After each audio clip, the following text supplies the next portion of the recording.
news, good news, good news, good news. Mukhang hindi talaga kakayanin ng Gatchalian or BBM senators etong grupo ni Senate President Alan Peter Cayetano. Alam niyo ba na kahit isarado ang Senado at nakawin ng system ng Senado, may mga paraan pa rin para marinig natin ang pahayag ng 18 Brave Marines at ng 14 na bagong testigo. Aba, oo, ayan ang good news. Yun nga lang, ang gagawin dito, sasabihin na naman ng iba na hindi daw to, nalabag na naman to sa konstitusyon, labag na naman sa batas, kasi nga, hindi sa loob ng Senado isinagawa yung hearing. Malamang, yan ang idadahilan nila. Paano isasagawa sa Senado ang hearing kapag nandyan sa Senado ang 18 Brave Marine at yung mga bagong testigo hinahadlangan nyo at ngayon nga ay sinasarado nyo. Diba? Ang nakakatawa pa dyan, yung nagbigay ng info na delikado o may mangyayaring karahasan na magaganap dyan sa Senado, yung unang nanggulo doon.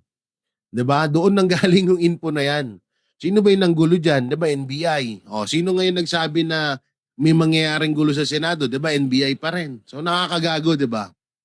So, ito nga good news, diba? Ito talaga, magugustuhan to ng taong bayan na kahit isarado nila ang Senado, may hearing pa rin na magaganap. Pero hindi natin alam kung saan, kung kailan, anong oras, at kung sino-sino yung mga nandoon sa hearing na yun. So malamang, asahan na natin na babaluktutin ng mga Dabendalo senator yan. Oo. Babaluktutin nila yan at sasabihin nila dyan na hindi maituturing na kapanipaniwala ang sinabi ng mga testigo dahil hindi isinagawa ang hearing sa loob ng Senado. Matik na yan Oo, hindi na yan hindi na bago sa atin yan. Sa totosin lang, sa ginagawang katarantaduhan ng mga hinayupak ng mga senador na yan, nalalaman na rin natin kung ano yung taktika.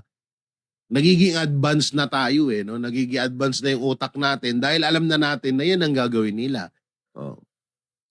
So yun talaga, bakit senarado ang Senado? Para wag pagsalitain ang 14 na testigo at ang 18 Marine at partida may 7. May 7 testigo pa, may 3 pa. So ang daming testigo talaga nalilitaw, no?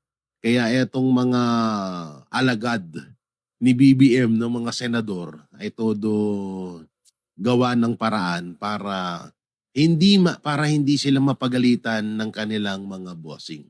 Ang